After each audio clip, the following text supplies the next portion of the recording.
Okay. Yeah, I mean, if you think about the like the gradient, and it's been what, 2 months more or less since the last Yeah. time we've talked. Yeah. You know, my journey was a journey of, when I say maximum distance, pretty significant distance from these kinds of conversations. Right. I've been like physically repairing physically learning how to repair 15-year-old systems inside an RV that are broken while I'm in the desert with no, support structure. Sounds like Persig. Yeah, very personal. So highly embodied, let's put it that way. Right. And dealing with very much at the level of the interior. Like something that Vanessa and I noticed was, we were wondering actually as we were traveling in this journey, which was hard. Like it was not at all an easy journey. Just add a 2-year-old to the equation. Right. We're like, I wonder if we've built capacity, on this process. It takes about 4 weeks, I think, before you sort of shift from one mode to a new mode. I noticed it about the 4th week. I didn't have a, how do you call it, like a vital memory of this home, the Cardiff home. Like I was, my sort of sphere of now was in this RV that was traveling across the country. Right. And I had a kind of a narrative memory, like, oh yeah, okay, I have a house in Cardiff, but it wasn't a lived memory. Right. And I'm still kind of in this weird liminal space right now. And so when we get home, literally the night we park in Yuma, Arizona, because it's just, we can't quite make that last stretch. It's only like 2 hours, the last leg. And we get up at 4 a.m. because I got a 2-year-old and she gets up at 4 a.m. So we just start driving. Right. I discover, as I'm listening to my Voxers on the way, that the guy who's been watching our house for the past 2 months, who had, his plan was to be out of the house and have it all clean and ready to go when we get back, like hours earlier, so late the previous evening, crashed my car into the side of the house, smashing into the house and damaging the car. What? How? Why? Doesn't matter. Suffice it to say, an innocent accident for which I've had. And it was funny because I had like 3 Voxers from him, each one with the sort of decreasing levels of like, not urgency, but agitation. Like the first was very agitated. Like it just happened and he called me. And I wrote him, I sent back and I said, well, I noticed that I currently have a lot of information about your current emotional state and your felt sense of chagrin about something happening. But I actually have very little objective information about what actually happened. Would you mind filling me in on things like, can I see the inside from the outside? Like, and by the way, the answer is yes. Oh. So we get home, and that's like literally, we've been gone for two months, really, really desperately wanting to get home. And then as we get home, we have this, situation. Jordan. But what we noticed is this: it didn't create like the least bit of ripple in our disposition. Like, in the context of the crazy chaos and the hardness of the journey we were on, having somebody smash my car into my house was almost nothing. Right.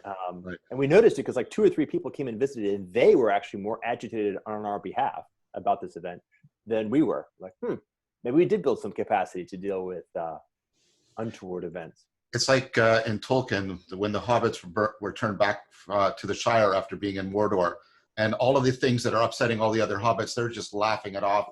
This? That's right. You're worried about this?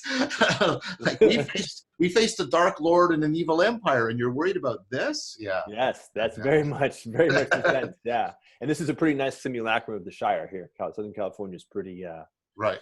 The living is easy. Okay, so I had that weird arc. And I know that you and Greg have had conversations, and I'm sure you've actually had many, many conversations over the past. So I'm very interested to see what comes of our reconnection. And there's so many possible ways to even just begin the conversation. Sure. Well, maybe what's been happening to me, I mean, some of the bigger, I'm back, the last 2 months have been really intense at the university. And that's been going on. And, the full transition to doing everything virtually right? Virtually, and there's been that, and then there's been some major projects.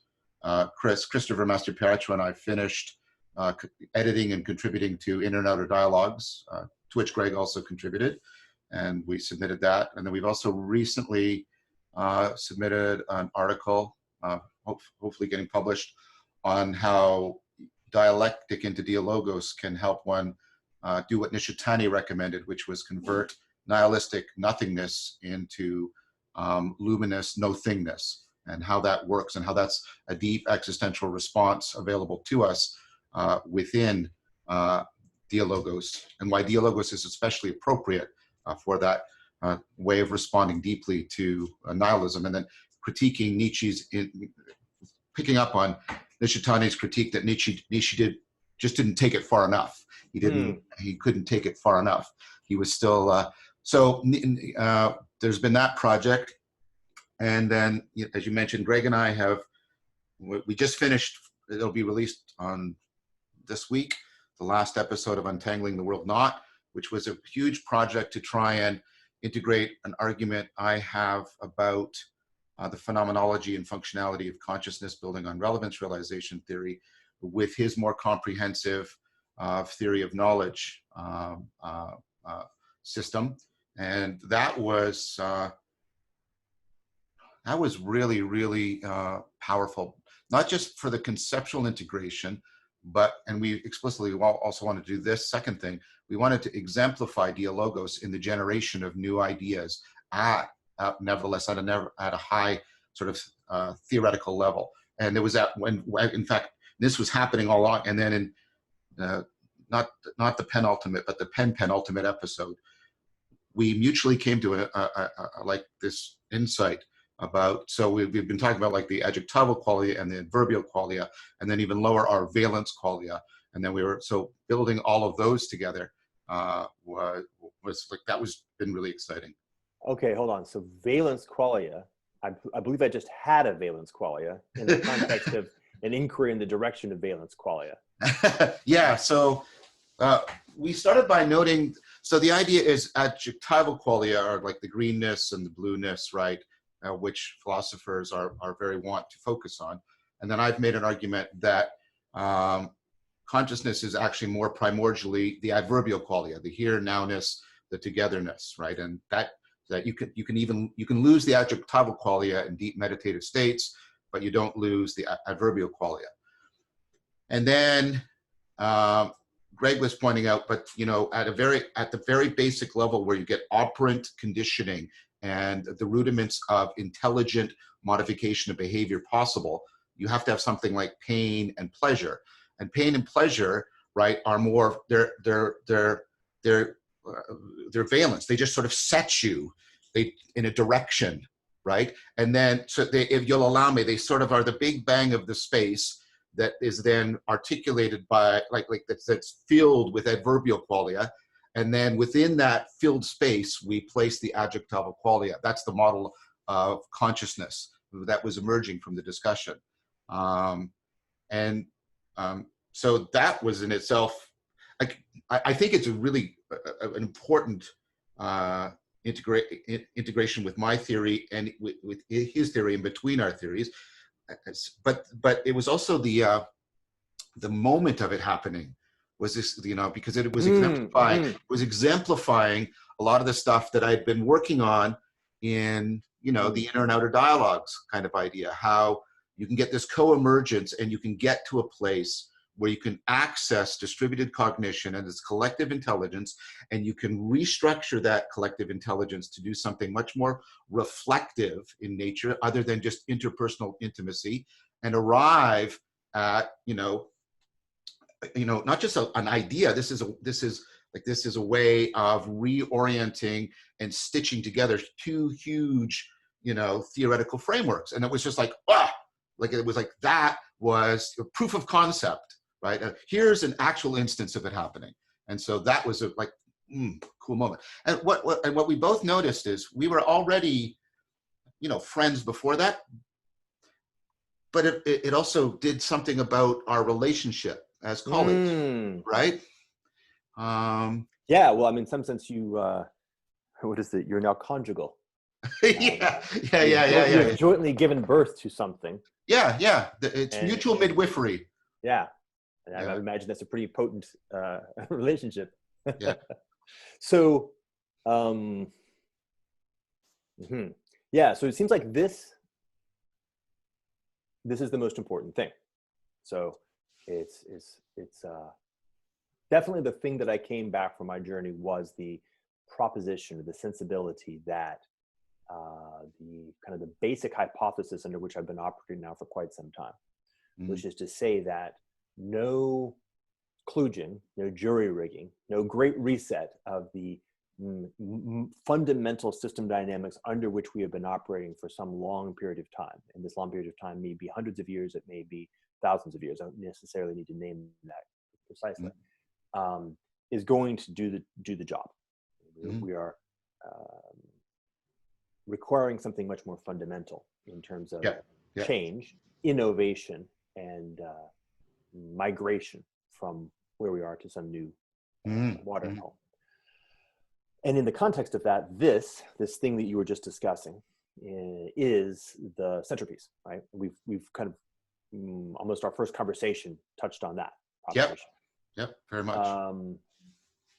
So, given that, the things like flying through my how would you call it, like the landscape of the way that my interior makes sense of how propositions are shaping things, was one of the first things that came up was something like, in order to do this distributed cognition thing, it's important to be able to make the move that you were just describing, which is to say, to move from the adjectival in your own self to the adverbial in your own self to the valence in your own self.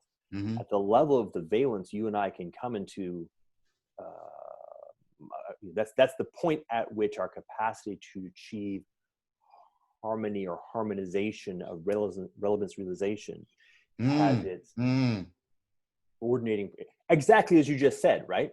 Yeah. See, that's the thing. What happens first when you strip things down all the way to that level is you can almost you're limited, right, to only being able to go or right? Lean in or lean back, like that's pretty much it. More like this. But once you have that, once you have a then you have the ability to start having a curious inquiry. You can start building it back out. You're like, okay, can I name it? Can I give it a little bit more adverbial characteristic? Okay, now can I give it adjectival characteristic? Yep. And there's kind of like a flowing movement of this very much. What would be like the sphere breathing in and out. And as we stick at that, so at that lowest level, the shared relevance realization is intrinsically, that's not quite right, but it's something like that. Let's play with it though. Let's play with it. Let me say it slightly differently. I'll say it from a different direction. In my own personal interior, I have a binding of some diversity of heterogeneous elements. I have my smooth muscles in my stomach are perceiving reality in a certain way, and my vasodilation system is perceiving reality in a certain way. I've got lots of different heterogeneous elements that are all perceiving reality in very different ways, both in terms of what they can perceive, how they can respond, where the current state is. And the whole integration of all of that into a sort of a general sense that has a meaningful way of orienting. Even if all I'm doing is binding two heterogeneous elements into a single integrated general sense. But the more heterogeneous elements that are beginning to align and go, fuck yeah, man, it's getting hot. We better move, right? It's a simple thing. Like as soon as there's an integration of multiple heterogeneous elements into a single sense of orientation that has a valence, then I get then I have the ability to then begin to make choices or shift behavior, right? This is where behavior begins to emerge. That transition, that notion, that locus of relevance realization is the point at which heterogeneous elements have become capable of being integrated into a more shared unity, is why and or how you and me as heterogeneous elements.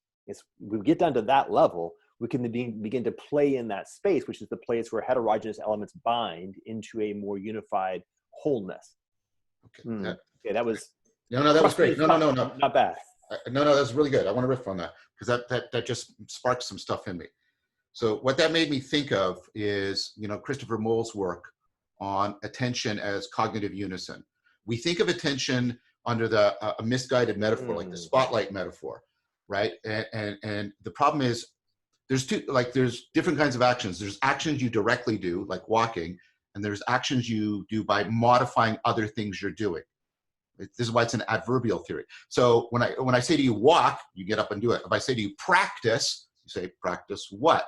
Because you practice by modifying something else. You practice chess, or you practice. And he says we treat attention at sort of the everyday level as if it's like walking, but it's actually like practicing. Because how do I pay attention? I turn seeing into looking, or I turn hearing into listening. And what's going on there, he said, is exactly, I have all this heterogeneous stuff, and what I do is I unify it together. So he sees attention as an act of unification. Polanyi independently saw attention as doing that. You've seen me do this, but I take all the tapping, the moments of tapping that are heterogeneous events, and then I see through them. I integrate through them so I can see through them. And here's what I think what I'm getting from you. You might not be what you said, but it might be what you said. So I want to play with you and see, because I think of, you have all this stuff that's not conscious, but we can describe it as reliably, let's say it's heterogeneous detection. There's all this detection going on. And then what happens in the original acts, the originary acts of pain and pleasure, is you get the initial integration, so that you're not detecting, you're detecting through. You get the emergence of attending as opposed to just detecting. And then what you got is Wall's notion that the primary function of attention is prioritization. And that's what pain and pleasure are. I get this initial just prioritize, right? And it's just an embodied thing. So what I'm hearing you say is, right, we're trying to get to the point where you get the emergence of attention and the initial capacity of prioritization. And I think that's where unconscious relevance realization, the relevance realization that has to go on in detection, is starting to emerge into conscious relevance realization. How does that land with you? How does that land with you? Yeah, it's nice. There's a whole bunch of different things there, right? We're like walking through the grocery store, pulling things out of the aisles and sticking in the basket. So one thing I have in my mind is, like, just to kind of hold as a metaphor, is I'm sort of, what's the first person experience of a very early cell that has photoreceptors, right? Like, it helps for me to hold that as a sensibility. Right. So more or less, yes, like lots of yeses to what you were just saying. A reminder, almost like I would like to recapitulate that based on the yes,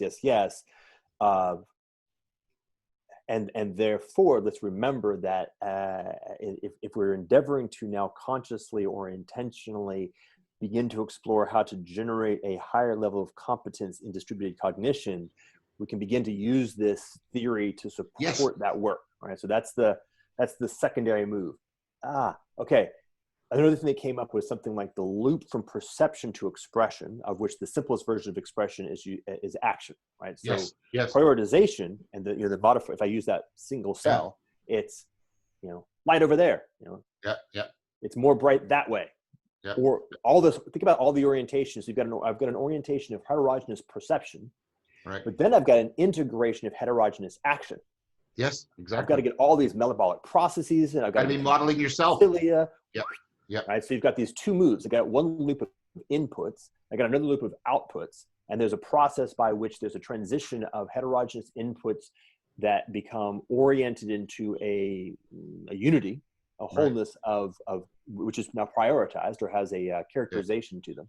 This then leads to a conversion, which is really interesting, actually, of a wholeness of output that then is disaggregated into a heterogeneity of the distinct micro phenomena that are actually what real action is. Like you said, walk, look, run, right?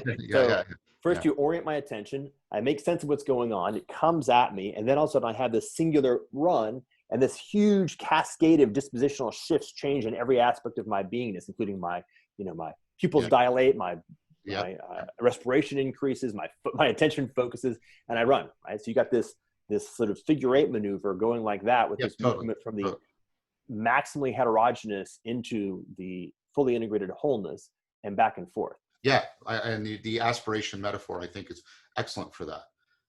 Can I pick up on the first thing you said? Because I wanted to then, right? Well, I do want to respond to the second thing, but the first thing made me think of the point you often make of like the more differentiated we become at higher levels, the deeper down we have to drop in our own processing to find the common ground so that we can get a source of a deeper source of integration. And you've often spoken that principle. It reminds me of Nietzsche's quote that the height of my spirituality reaches into the depths of my sexuality, kind of thing. And part of a way of understanding that is, we are much more alike at the sexual level than we might be at the spiritual level, but the connection between them means we have a resource by which we can constantly renew the connections at the higher level. And so, by analogy, and you've often made this point, if we can learn to drop down to the originary, that has a great chance of reconnecting us at a primordial level, so that we could. I've got a metaphor here.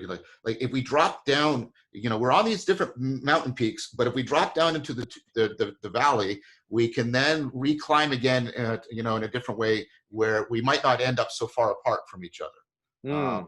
That's kind of the metaphor that's coming to my mind here. Because one of the things we seem to be doing is going the opposite way. Not everywhere. People are doing the motion that I'm gesturing towards, but in general, what we're doing is emphasizing the differences up here, right? Yeah, we can make it real simple. I discovered this when it's funny. I actually sent Greg an essay I wrote on a theory of justification, which was literally just like an itch, because when I was in law school, I went to Harvard Law School in the late 90s. What I noticed was people are really absurdly terrible at arguing with each other. Yes.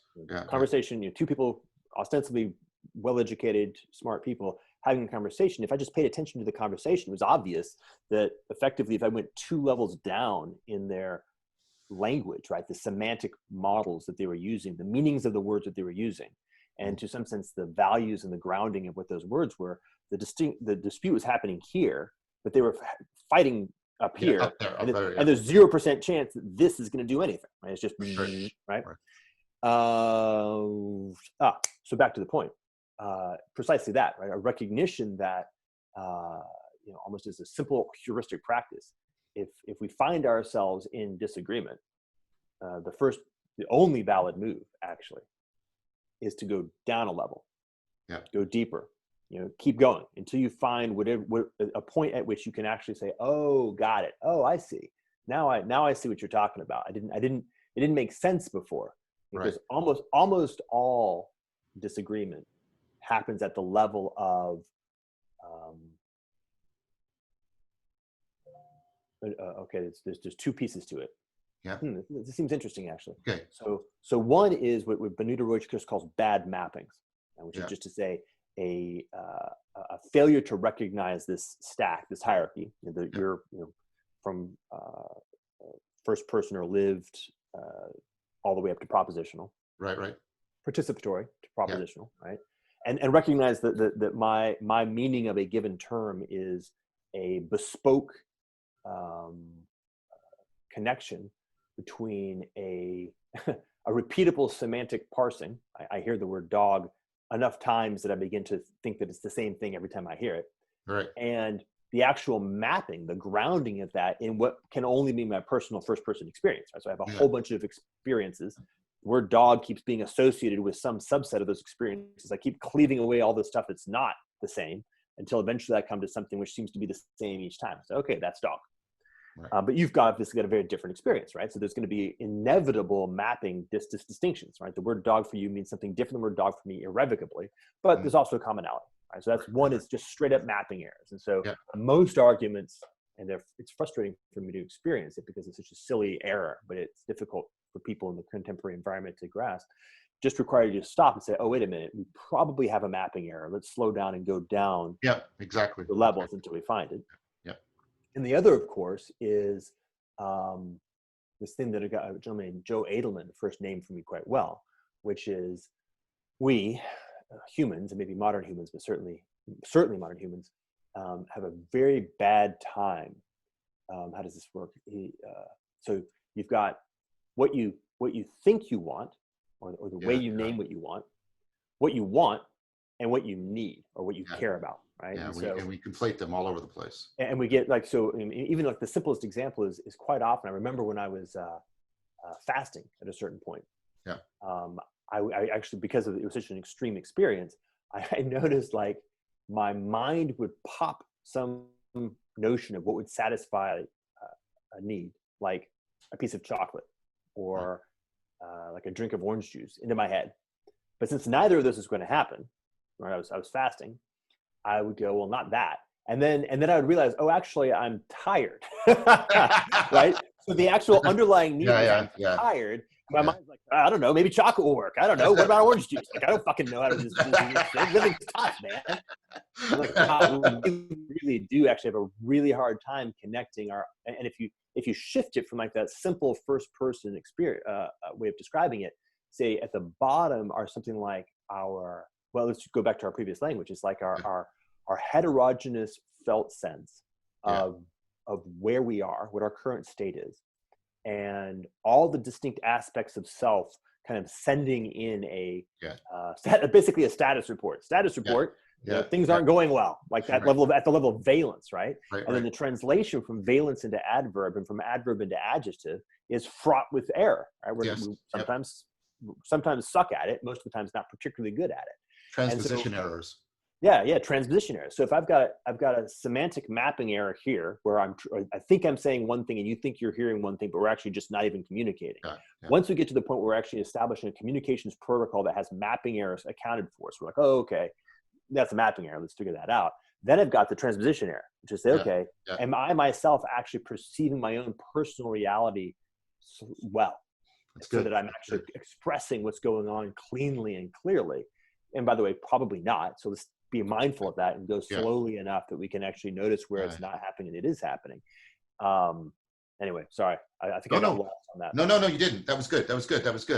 The idea that dropping down the stack in order to overcome transposition errors is a particular kind of self-knowledge. It's I tend to call this Socratic self-knowledge, right? Because it's more like the operating system and the owner's manual of you, rather than your autobiography or all the right that's going on up here, right? You're trying to drop down and make sure is everything. It's the kind, and I want to use this metaphor, but it sounds too simplistic and reductive. But you're trying to it's the kind of knowledge. Well, Plato made it very specific. Am I running smoothly? Right, radically, right, and Plato, of course, argued what Socrates had pointed us to is that we don't really know ourselves which is not a matter of theory, if it's more a matter of virtue, right? If we are not actually running smoothly, right? If all of these things, right?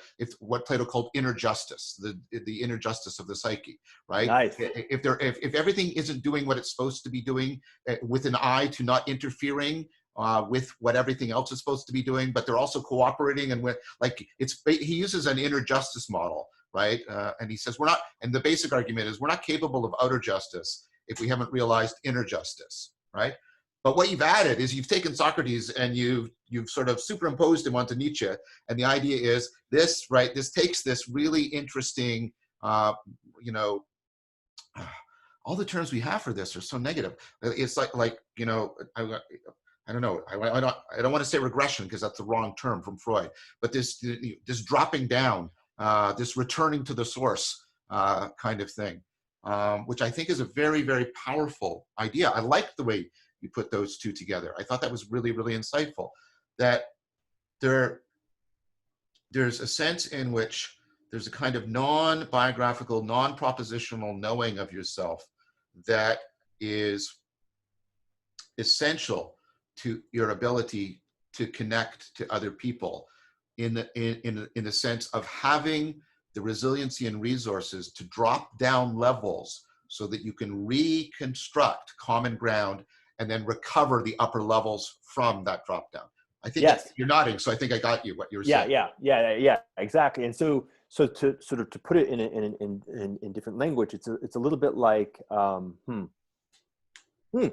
we can just put over here the notion of just music. Music is simple, right? It's a nice basic case, right? So, you know, if I'm like, you're playing a rhythm and I'm just listening to it, what I don't like have an argument with the rhythm. It's just I listen to it, right? And then what happens is I try to orient myself towards something that seems to be able to, you know, jive with that rhythm. It's just that word, which of course is I'm going kind of down into that lowest level, right? It's definitely pre-propositional, right? It's just feeling something.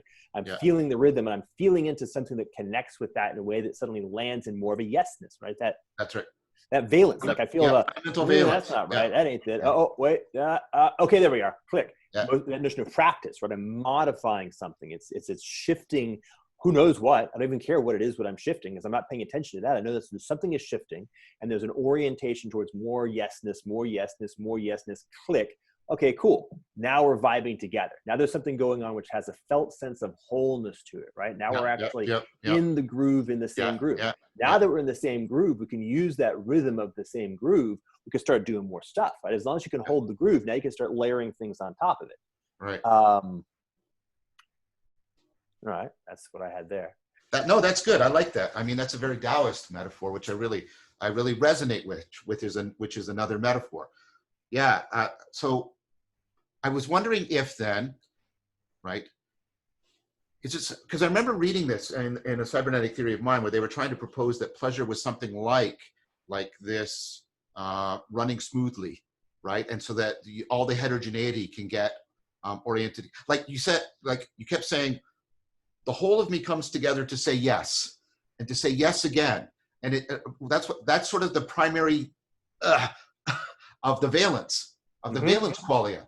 Right. And then you start to layer on. And that sounds to me like the adverbial quality. I start this here, this here now, this here now, this here now, and I start to pick out, right? And so the rhythm starts to get articulated in terms of salience, and then I can start to lay on to it, right?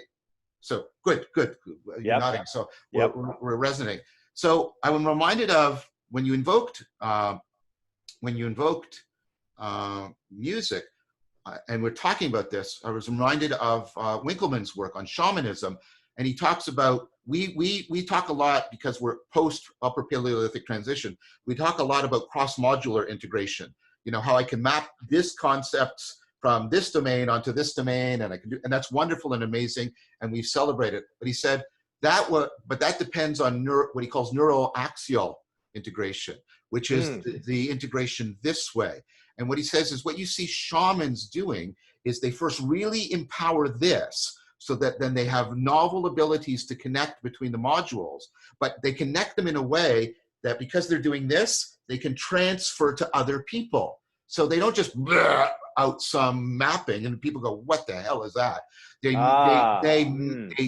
do the new mapping, the new metaphor, but they do it within, right? So it's right. You see? Yeah. Right. And this goes back to your notion of the valley, right? The sheer space is, okay. So you said something earlier that I loved, because it's one of the things that I've, it's like come to me over and over again. And I've always felt an orientation towards wanting to actually do it, which was in my frame, it was called The User's Guide to Your Vehicle, like a little, you know, Being a Human for Dummies book. The first chapter is like, you know, welcome to being a person. You, like all other persons, have been issued a standard order humanness. This book will walk you through the user's guide to your vehicle. There are many like it, but this one is yours. And the point being that that's the point. Right? We have that in common. Right? We are all persons. We are all persons, and persons have this really interesting characteristic. I'm using Greg's term here. Yeah. We are well, maybe not all of us, but many of us are persons. Those who I'm interested in communicating with are persons. Right. And to be a person means that you're sitting on top of being a human. A primate, as Greg says. Primate, yes, a primate. And by the way, being a primate means you're on top of, you're a mammal. So we can do all kinds of things. Goes all the way down. Goes all the way down, right? And so, this tiny person piece is actually a relatively small piece on top. And on top of that personing piece, you've got a particular bespoke language, propositional fabric that you've fabricated over the past, 55 years of your life. And that, yes, very much differs from the one I've fabricated over the 50 years of my life. But, that's a tiny bit. We can get those things to work as long as we can kind of go down. And okay, so that's that piece. The other piece that I thought was really interesting is that as I was listening to you, should I say it this way? Let me see. How does this work? Right. Okay. So, like when you're doing tree pose in yoga, or standing on one foot, for those who don't do tree pose. We also have to stand on one foot when you're doing kicks in Tai Chi Chuan. Right. But I have done. I have done. Or when you're hopping on one foot as a kid in a playground, and you have a feeling. That feeling of the heterogeneous becoming the unitary is what I'm trying to say. Like there's a unifying feeling that I'm going to being called imbalance. Right. So I can. There's all kinds of shit going on. Right. I don't. My hips are a little bit misplaced. My arms aren't right. My head's in the wrong place. The wind's blowing. Whatever it happens to be. Many distinct things that are actually going on, but there's a unifying sense of, am I balanced or not? Yeah. And the thing that I wanted to express was something like the feeling, that feeling of a unified sense, that feeling of wholeness, that feeling of a presence of wholeness. Okay. I'll say it this way. This is going to be, I'm throwing I'm now consciously, though not necessarily deliberately, throwing a right-hand turn into our conversation. Okay. So this may be a big fork. Okay. But I'm interested in the possibility of this big fork. Okay. So I think I've mentioned before my uncle, who passed away 2 years ago. Yes, you have. Yeah. Okay. So in the last year of his life, he and I had a number of conversations. He was a very profoundly religious man. He was a deacon in the Catholic Church. And so with his tutelage, I read the Bible. Right? So I would read the Bible and then we'd have conversations about it. And there was a particular point, actually the book of Acts, where we were discussing the notion of the Holy Spirit. Right. And he was describing his experience of what that was. Yes. And as he was describing it, I said, oh, I think I know what you're talking about. I think that I know this feeling, this felt sense of there being a presence of wholeness in the context of being with other people. Yes, very much. And so I described it to him, and what are you going to do with something like that? But the basic sense was, yeah, maybe so. So the right-hand turn here is something like a demystification, I think, is a huge move of something that we can do. I think it's general. I remember actually with Benita Roy, she demystified a couple of terms from the Buddhist lineage. Yeah. I was like, oh, that's actually real simple. She's like, yeah, it's generally real simple. We get twisted around by layers and layers of mystification, particularly because we live in a post-fantasy world. Right. But the reality is it's you've probably had these experiences first person. You probably actually have had them a lot of times, but you haven't been able to grasp them with clarity. And the names that have been given them, frankly, get in the way quite often. So slow it down and see if you can actually feel the felt sense of what it feels like to be in that same notion of being in balance when you're standing on one leg. Yeah. The sense of, this thing is working. All these heterogeneous elements of me are coming together into a unity that is able to achieve this wholeness of orientation, this wholeness of disposition and choice. Yeah. Okay. Can you have that same felt sense in relationship with another person, two or more people? Yep. If so, for the moment at least, provisionally, let's allow that to be the thing that has been pointed to with the name Holy Spirit. Just, I don't want to be burnt to the stake, but let's just hold that for a moment. Because I suspect that it actually is. And I don't mean that to be sacrilegious. Exactly the opposite. What I want to do is I actually want to go the opposite direction. Say, hey, everybody, guess what? This thing that has been talked about as being the thing that we've kind of needed forever, for 2,000 years, a bunch of folks have been saying, go here and do this thing. Yeah. I am now telling you, go here and do this thing. I've been calling it by a different name, and I'm grounding it in a different place.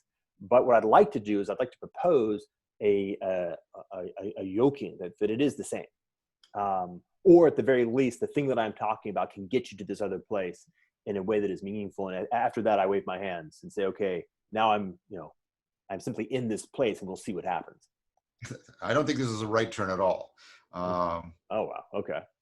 Because this doing the horizontal, it's the horizontal between us and the vertical between us. I've been arguing for a while. Getting this click and getting this click and getting the two clicks to click together. That's the essence, I think, of dialectic.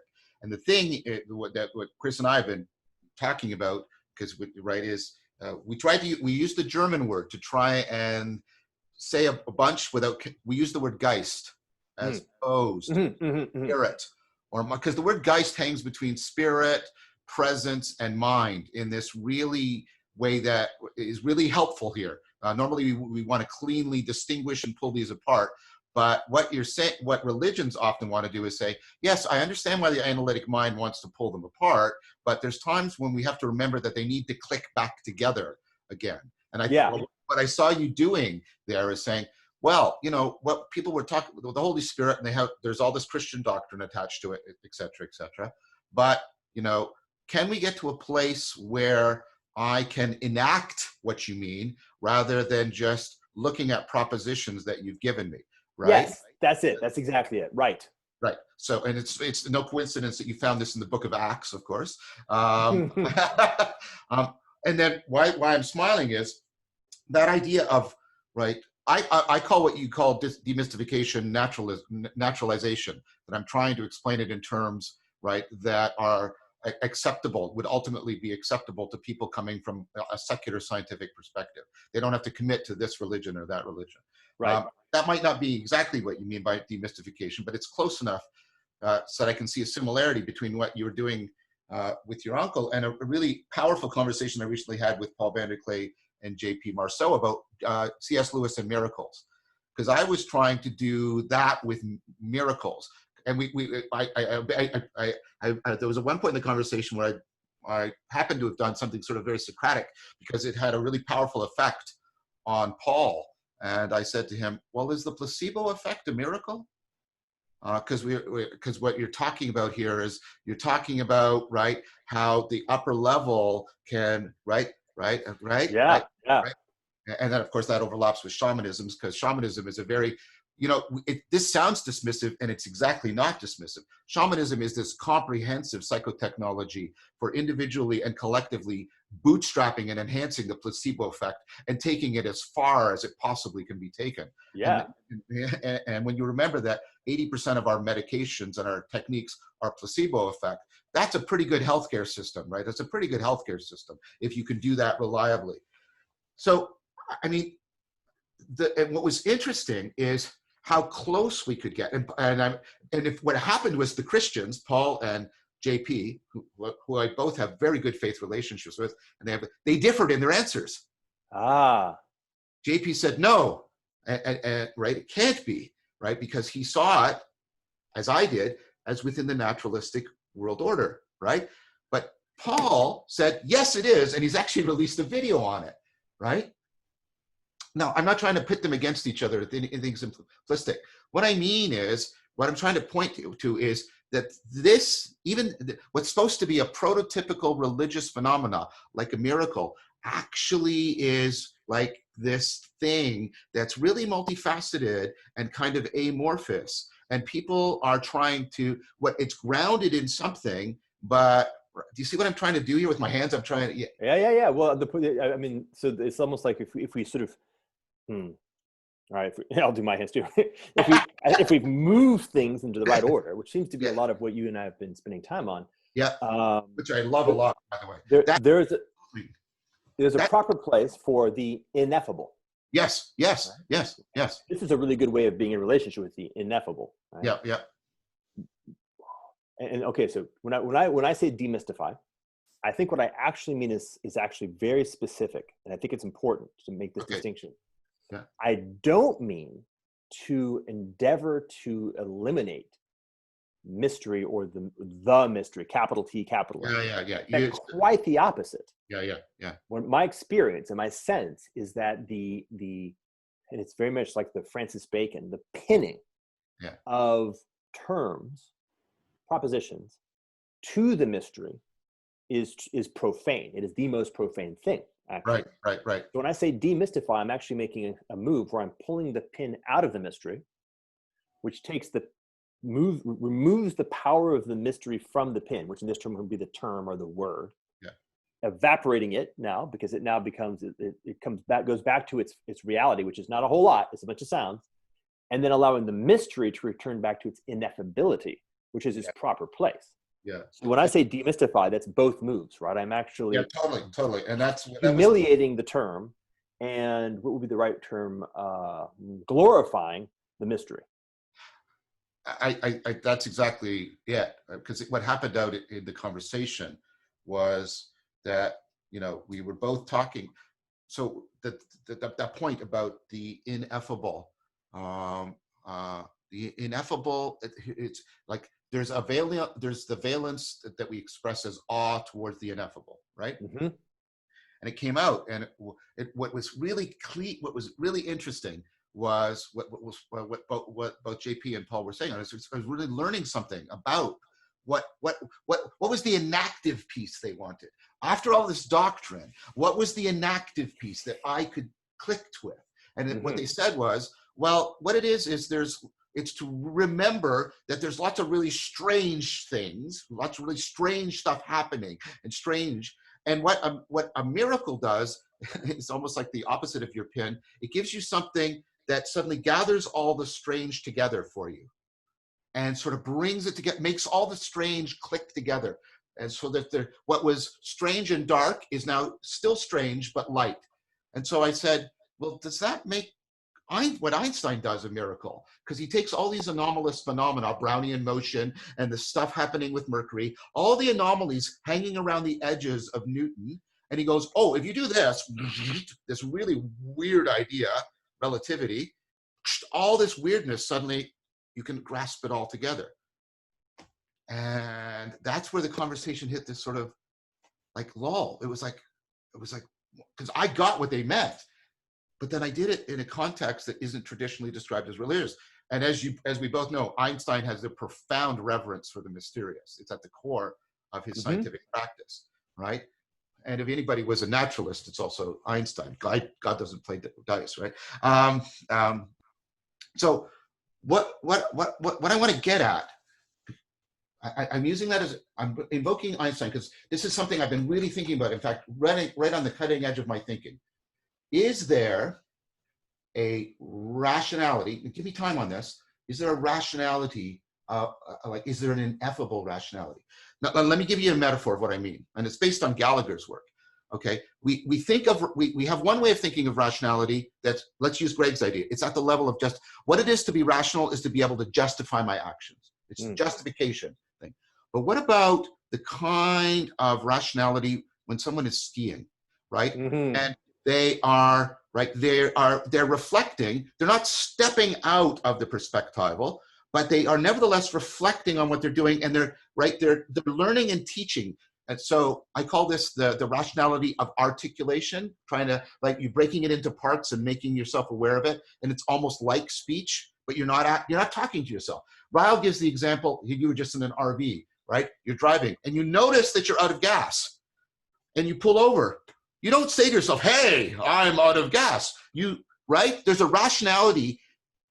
It's ineffable. You don't even know what you do. You just, right? You can, after the fact, say, it was if I was talking to myself and said, "Oh, I'm out of gas, I should pull over." But you reflectively notice, but you stay in the perspectival and the procedural and the participatory, but you nevertheless recalibrate and restructure your behavior so that they're more appropriate to achieving your goal. There is a rationality within the ineffability, right? Oh yeah, absolutely. So this is an example Oh, sorry. Yeah. What's coming up for me right now is an example of something that you and I have noticed several times, which Right. is the inversion. Right. And I actually was noticing, I just put it out there, that the tension between the natural and the supernatural feels like it's of the same kind. Yes. The supernatural, the error of the supernatural is the treating of the ineffable as if it is simultaneously effable and of the same kind as the natural. Yes. Or whatever. Like it's No. sort of, It's just an inversion. Yeah. wrong. Yeah, it's an inversion. Okay, so the inversion here is something like, where was it? Okay, I'm driving. Oh, the whole point is grounding up. Yeah. That's the whole point, right? If when I'm skiing, I like skiing actually better.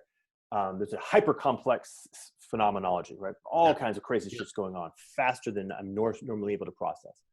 If I stay grounded in relevance realization, to use their language, right? If I stay grounded in 13 billion years of an adapted, evolved being in relationship with reality, then I can continue to move forward in congruence, right? I can have my fittedness to what is real stay. There's an integrity, like you said. Would you call it? There's the word justice that you use there. Plato used it as inner justice. Is that what he said? Yeah. This is more like this is relational justice, right? Yeah. Me and world are in relational justice, such that my continuity of experience and its is staying in conformity with the complex changing circumstances that I find myself in. Then you got this kind of penumbra of shit at the top, which is like, like reality's flying by at light speed, and then like there's this little like elocution engine at the very top giving names to it. You can imagine it's like a little scribe like writing shit down, and then I turn left, and then I turn right, and then my a tree, oh shit, right? You can imagine like that's what's going on, and you're like, oh, if you want to kind of ascribe that whole gigantic thing, of which the part that's the most important is the conformity to what is real in relational justice. If you want to describe the little kind of ongoing the dialogue to the degree which one exists at all, as rationality, okay, but I'm going to have come with another word for the part that's actually for the 99.999% that's underneath it that gives meaning to the first part. Now, that said, and this is, I guess, is where the inversion comes. And this is, I think, where we're kind of getting to some pretty nice, a rhythm here, which is we invented language. It's neat. We can say stuff to each other. I can actually like write something down, and 1,000 years from now, in principle, somebody else might read that. That's pretty cool. And so we kind of got geeked out by language, and the Elocution Engine, the scribe, who is the one that does that. It's like, dude, I'm awesome. I'm fucking cool. And by the way, I'm going to be doing all the stuff. So now when John and I are talking, it's all actually happening at the elocution level. And we're like, it's not really actually. 99.999% of it's still happening below that surface. Now, what's the proper role of the elocution level? What's the proper role of the propositional, right? And broadly speaking, the proper role of the propositional is this orientation down into valence space and then coming back up, right? It's a harmonizing protocol that orients our mutual embodiment, right? My wholeness of being in world and all of its various distinct heterogeneous elements, and yours. And the words just serve as a way of kind of orienting attention, right? It's an attention orientation process. That's what they're for. That's all they're for. No more. They cannot possibly carry any more than that, but they can do that. Okay. And so it's like it's funny, as a kid who grew up with the earliest internet, I have a really great metaphor for this, which is, and to a greater or lesser extent autistic kid, the sound of an early modem. Remember those things? Yeah. Bang, ding, gong, right? Remember that? And every time that darn thing would play, I would start emulating that sound, because that's kind of how weird I am. But that's, as far as I'm concerned, that's all that's happening between us. Right.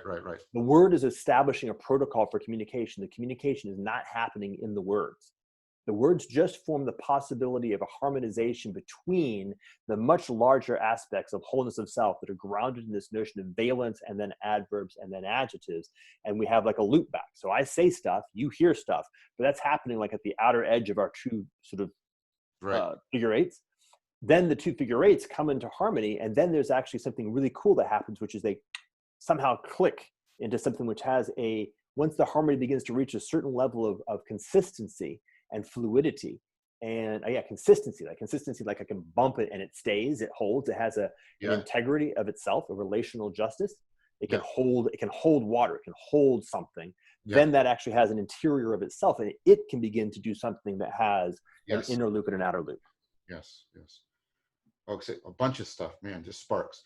The first is, Iris Murdoch in The Sovereignty of the Good, where she talks about the primary moral act is the justice of attention, attending to things as they deserve to be attended to. She argues is actually the core of our moral abilities. So that's the core of virtue. That's the core of virtue. That is a good set of words. Like that, just like that actually had the feeling of like, yum.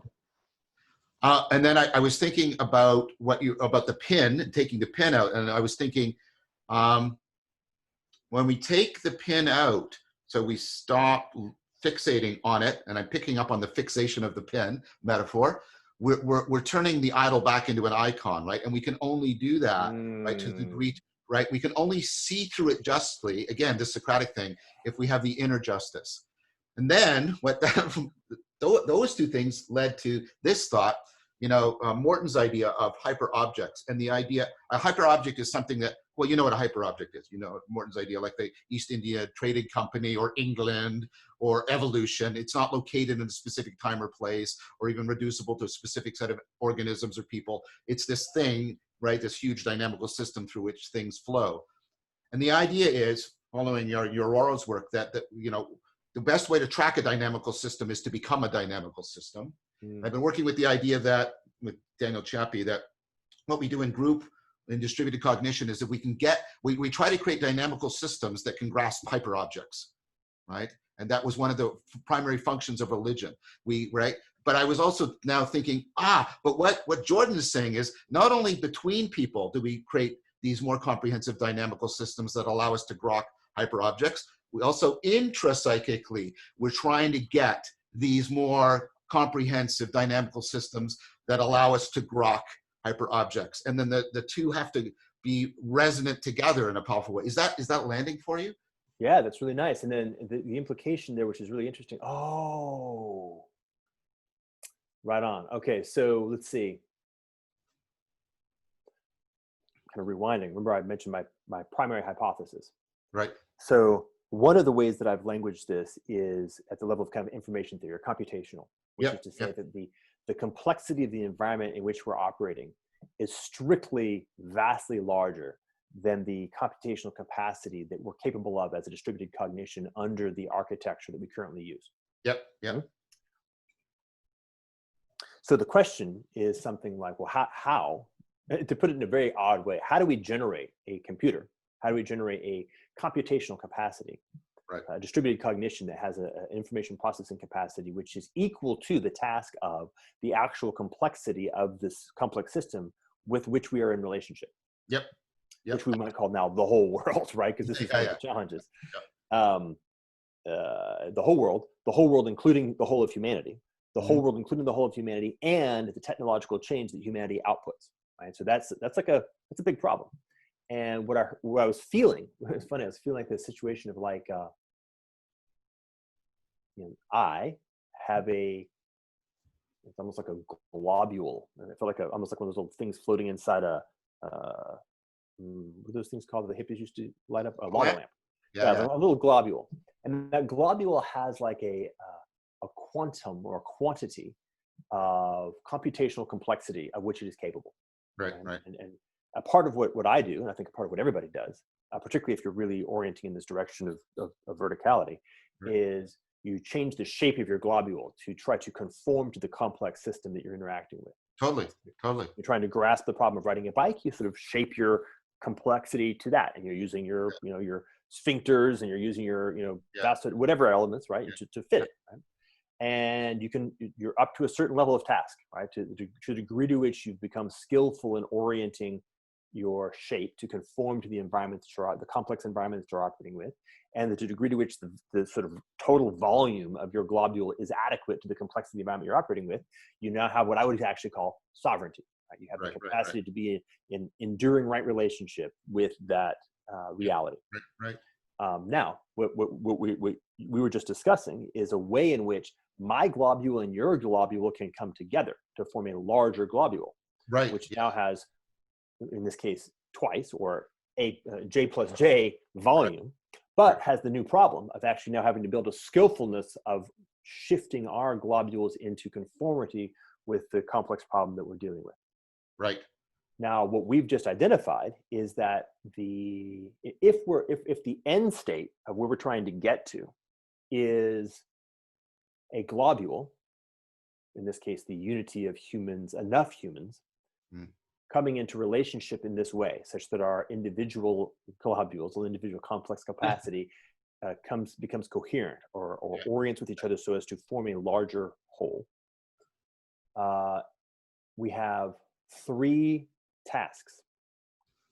One task is a raw capacity which is commensurate or symmetric to the size of the problem that we're dealing with, which is, again, Earth, humans, technology. Right? So there's something about N. I don't know how big N is. How many humans have to come into an effective distributed cognition to have enough potential capacity to be able to accomplish that? The second is what I've been calling coherence, or the thing that enables us to actually have my globule and your globule become a single globule, which now has a larger whole, not just 1 + 1, but something which is more like 2-ness. If that's helpful. And then the third, which is maybe the most challenging part, is then the orchestration of the skillfulness in the individuals such that the capacity of that wholeness is actually being able to come into conformity with the complexity with which it's coming into relationship. So it'd be like, the old 3-legged race. Yeah. It's now the 3-legged skiing down the hill. Yeah.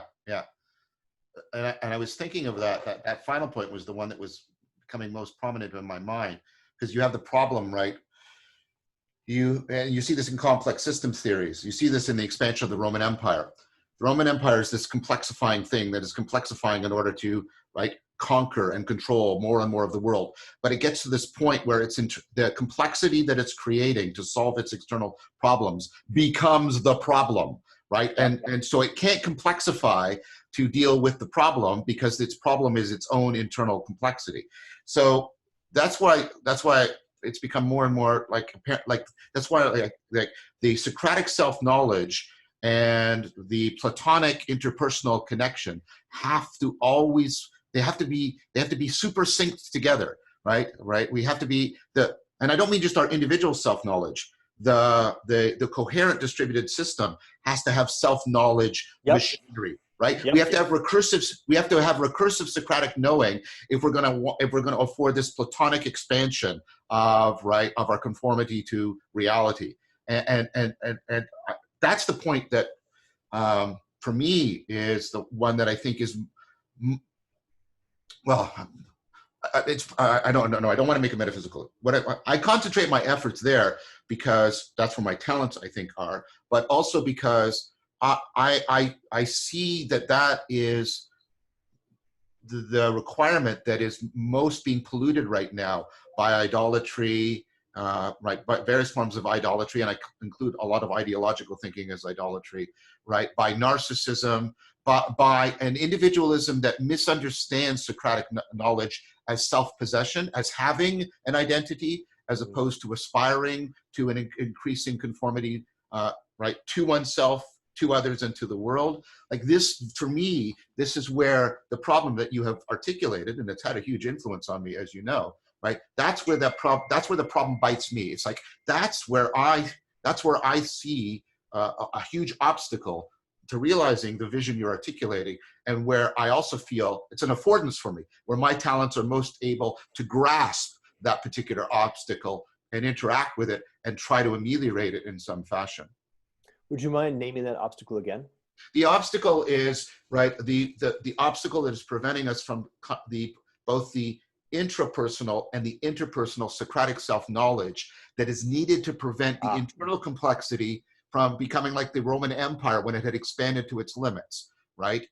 We can't be it can't be that the internal environment has become is complexifying is becoming as problematic to us. The complexification has to be, right? It has to be, well, that's why I was trying to get the rationality. It has to be a rational complexification that doesn't make itself as problematic as the reality complexity that we're complexifying for, right? That's the point I'm trying. And for me, that we have all these forces, cultural, cognitive, political forces that are driving us against the kind of Socratic self-knowledge that we need. And for me, that's where I'm trying to, like I say, for me, that's an affordance. That's a problem that I think my particular training and talents, prepares me for. I see it as an affordance. That's where I'm trying most to intervene. And I don't know why I felt compelled to say that. I guess I wanted to say, what was being called out for me is how I wanted to express how what you're articulating is calling me. What is calling out for me. Yes. Well, what came to me just a moment ago as you were saying that, and this may not be precisely relevant, but there's something here that I think is important to say. And since we spend so much time revalorizing terms, I'll revalorize that concept, the term of vocation. Right. Voco, right? Yeah. And one way of saying it, and I encounter this a lot, and I'm sure you encounter it as well, is quite often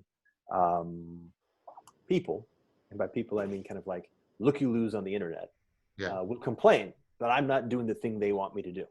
Yes. And this is not exactly what you're saying, but it's related. It is related. I get it. And what I would say is that I am quite confident about this. I've thought about this quite a bit. That the answer to the question of what is it that I should be doing, and I mean this in terms of me, Jordan, but also John and anyone else to whom the word I is appropriate, is the question of vocation. Yes. And so there's a skillfulness.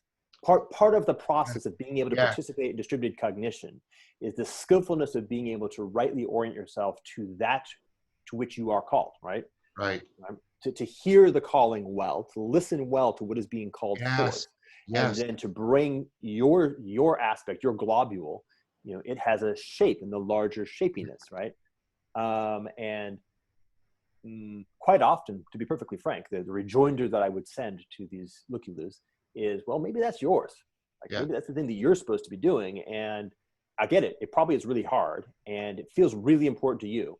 And it probably is really important because there's a lot of important things.